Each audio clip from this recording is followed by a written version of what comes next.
The Healing Alchemist is a podcast for mindset mastery, personal growth, and healing. Hosted by Pudding Ibrahim, a science-informed, soul-aligned hypnotherapist, performance coach, and MEME practitioner, you'll gain honest insights and tools to live a beautiful, curious, and intentional life. You're in exactly the right place, and I'm so glad you're here. Let's begin.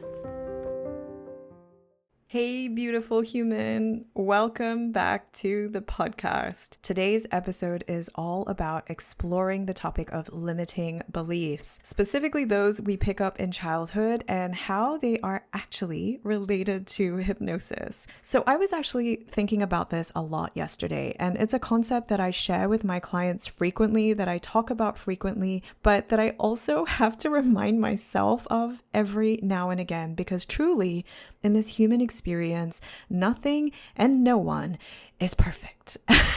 That's kind of reassuring, actually. And as much as I know about personal change, no matter how many tools I have, I myself am no stranger to having messy moments that completely stop me dead in my tracks, take my breath away, and make me go, what on earth was happening there? What's happening here? Where on earth did that come from? So the limiting beliefs we carry with us, those are what keep us from being who we want to be or doing the things that we want to do, because in their nature, that's what a limiting belief does, isn't it? It's in place to limit us. Limiting beliefs live in our subconscious minds. The subconscious mind is that part of our minds that control 95% of what we do without us even lifting a finger. And while that may seem really crappy and debilitating in a lot of ways, the truth is those limiting beliefs are there to keep us safe. Our subconscious mind is upholding them because it actually just wants to keep us safe, well, and protected. These are really primitive mechanisms. Our brains love safety, and your subconscious mind learns these really nefarious ways to keep you safe without even questioning them. And that is basically the frustrating part. So I invite you to get nerdy with me now. In an earlier episode of the podcast, which I will link down below in the description or the show notes, I talked about the different kinds of brainwaves that we flow throughout the day as we go through different experiences. So basically our gamma brainwaves, our beta brainwaves, alpha and theta brainwaves. We won't really mention delta here because those are our sleepy time brainwaves. In that previous episode, I spoke about these brainwaves to help you understand how and why tools like hypnosis work to bring about change. Essentially, when we receive positive suggestions that are aligned with our goals while we're in a hypnotic trance state, our brainwaves would typically be somewhere in the calming and relaxing alpha and theta modes. We would be focused and relaxed, so our subconscious mind would thus be more open to taking on suggestions, and that would in turn facilitate faster change. Okay, deep breath, stay with me. But what about negative suggestions? A limiting belief can be thought of as one heck of a negative suggestion that plays over and over and over again in your subconscious and conscious mind. That inner voice that's telling you, you're not good enough, or you're not lovable, you're not worthy, you'll be alone forever, you'll never lose that weight, you'll never quit smoking, you'll never get that job, you'll never make that money. Okay, I'm going to stop now. Just, you probably have some of them. I have some of them. It's normal. Think of all those most god-awful things you say to yourself in your mind, that inner voice, right? Anytime you want to do something or reach for something or dream for something, it's that inner voice that holds you back, that keeps you stuck. The truth is, you are actually already in a daily trance. Held prisoner by those limiting beliefs. You are already in a daily trance, and it is a crappy one. But when did these limiting beliefs get installed? When did we start believing that crappy negative suggestion? Unfortunately, many of our limiting beliefs were installed at some point in our childhood, and right now I want to help you understand why. The first thing to know is that as children, we are naturally in hypnotic trance states most of the time. And as a parent of a young child myself, I remind myself of this constantly. So children naturally live in the brainwave states of those relaxed, more calm brainwave states all the time. Up to the age of 7, our little human brains are basically like sponges. They are taking everything in. And this period of our childhood is considered the programming phase of our subconscious minds, and we exist predominantly in the theta brainwave state. This is characterized by being in a dreamy, deeply imaginative space where reality and fantasy blend. And any parent listening right now can probably attest to this. And then between the ages of 7 to 12, we hang out in the more alpha brainwave state.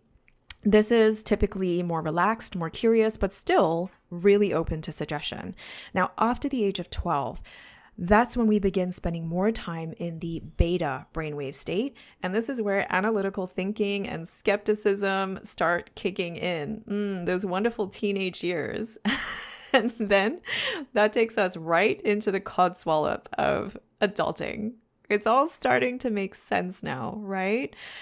Okay, so rewind.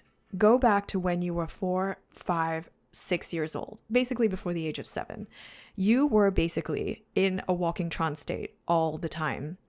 Your critical faculty, that part of your mind that evaluates and filters and rationalizes suggestions, that part of us that we're so familiar with as an adult, that didn't fully develop until around the age of 7 to 9. And so before that, you weren't analyzing whether something was true or not. You were just receiving.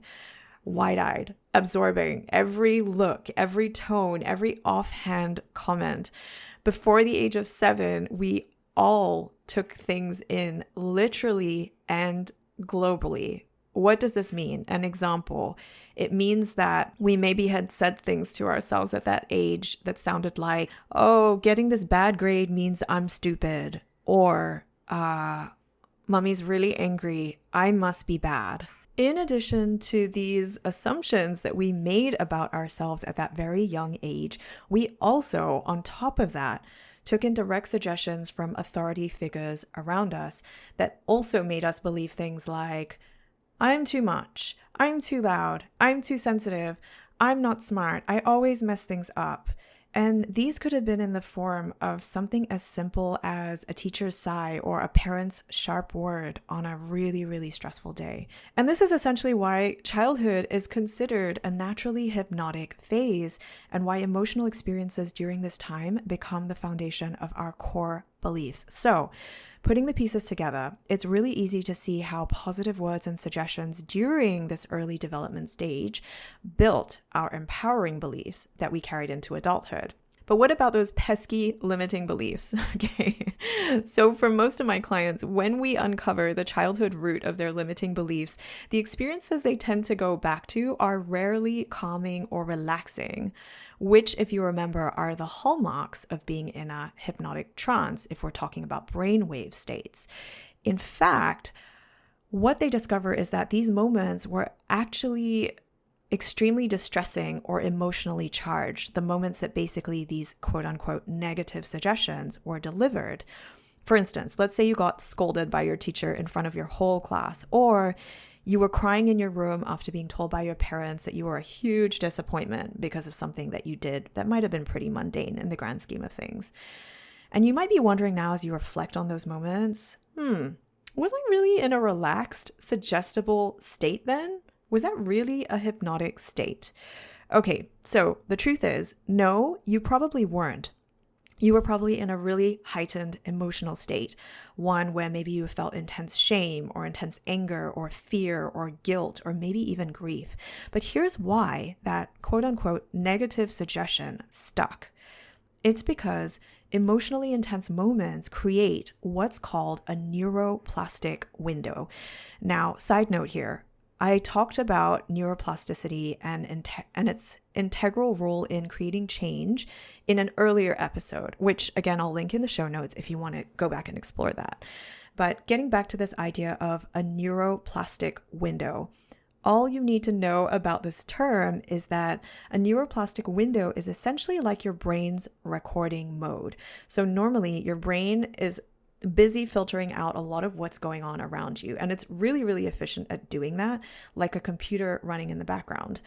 But every so often, something happens that makes the brain go, hold on, this moment matters, pay attention. And this could be because this moment is wrapped in really, really strong emotions, which could be fear, joy, shame, or love. Or it could be this moment is wrapped in surprise or is really novel, is really out of the ordinary.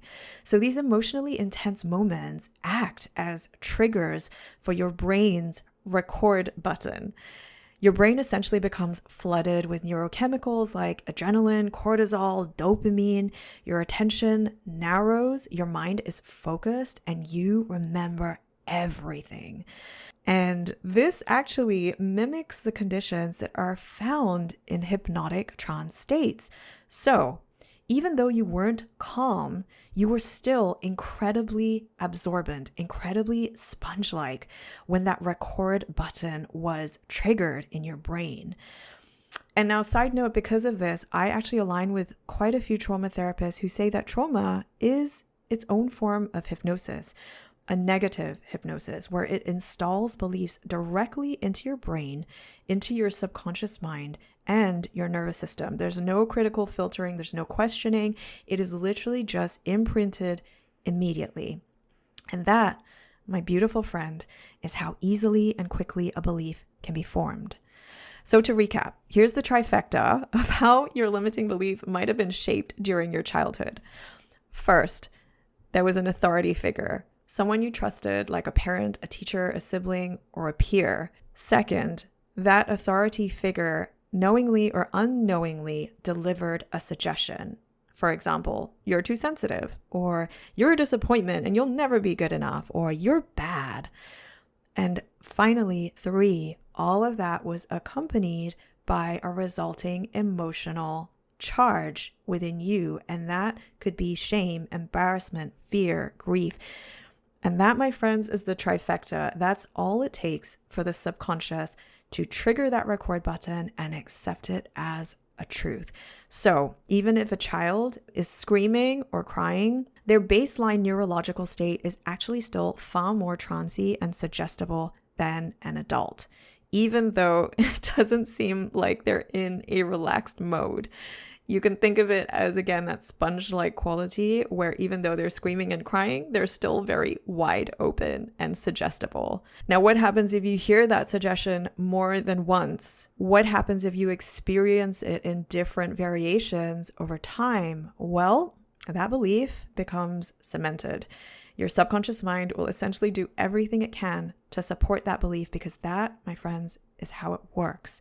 It doesn't question, it just does. And that belief will be supported by your behavior. And after a while, it will become your identity, not just in your mind, but also in your nervous system too. And this is how a person can grow up highly capable, brilliant, kind, and all of the things, and still underneath it feel like they're not good enough. They're not smart enough. They're not worthy enough. They're not lovable enough. Because that original script, that hypnotic imprint, that was imprinted to you at the start has not been rewritten yet. Ooh, I know it's very confronting, isn't it? I really just want to share this to you so that I believe that when you are educated about it and you know what's going on, that is the first step to accepting and then asking the next question, how can you rewrite it? So on that note, I also want you to know that limiting beliefs formed in childhood doesn't necessarily have to be a result of something negative or traumatic. For example, a weight loss client I saw a long time ago discovered that the memory of spending time with a grandmother she absolutely adored, who passed away when she was very little, was holding her back from her goal of shedding weight. That overwhelming joy she felt as a child when her grandmother would take her for ice cream or cake created this huge imprint on her that formed the belief that if she stopped eating the sweets, that somehow the connection to her grandma and all of those happy feelings and memories would be affected. Now, consciously saying this out loud, we know that this doesn't really make sense, but as I mentioned, these beliefs don't reside in our conscious mind. They are in our subconscious, which doesn't question, it doesn't analyze the belief, it simply just does everything that it can to support it until a point we decide we want to take proactive steps to reprogram it. So how do we reprogram it? Well, this may be a biased view, but as a hypnotherapist and somebody who uses hypnosis with clients frequently, hypnosis is one of the fastest and most effective ways I know to speak directly with the subconscious mind and help it update that old, outdated program. Though again, it's not the only way. Anything that will facilitate rewiring your subconscious patterns will be helpful if you stick with it. Neuroplasticity and the ability of you to change how things are wired in your mind, specifically how a belief is wired in your mind, requires repetition. Repetition is key. And even in a hypnotic session, we can create great change within the session, but to really amp it up, why not do a little bit of extra outside of that? And keep going with positive suggestions. So once again, whatever is the tool that you choose, whether you are saying affirmations, whether you're journaling, whether you're using visualization or a combination of all of those, repetition is key. In my client sessions, I personally combine a variety of tools from hypnosis to neurolinguistic programming, love visualization. There's so much incredible science behind all these tools. Another thing I use is multi-channel eye movement integration techniques, which is a sister technique to EMDR, which I love to help clients reprogram their memories in real time really, really quickly. This can be really amazing for people with limiting beliefs, people with trauma. And I generally will create a bespoke program to help the individual client. And that's basically it for today's episode. It was a lot of knowledge and information, but I'm so glad that you stayed till the end. And I hope that this has given you so much more clarity on how hypnosis has actually always been a part of your life, whether you've been stuck in a positive trance state, living out your empowering beliefs, or a negative trance state, getting stuck in your limiting beliefs. I hope you have a much greater understanding of how easily limiting beliefs were formed in your childhood. Also knowing that neuroplastic moments outside of your childhood can also form limiting beliefs. If you're curious about how you can harness the power of your own mind to create the changes you desire, I invite you to visit my YouTube page where I offer free guided self-hypnosis experiences and other tools for personal growth and development. I'll drop the link in the show notes and I'll see you in the next episode. Thank you so much for joining me today. If you got value and insight from today's episode, hit that subscribe button so you don't miss the next one. Be an amazing friend and share this with someone who could use it right now. And remember, you are worthy of a great life. Have a beautiful day, and I'll see you at the next episode.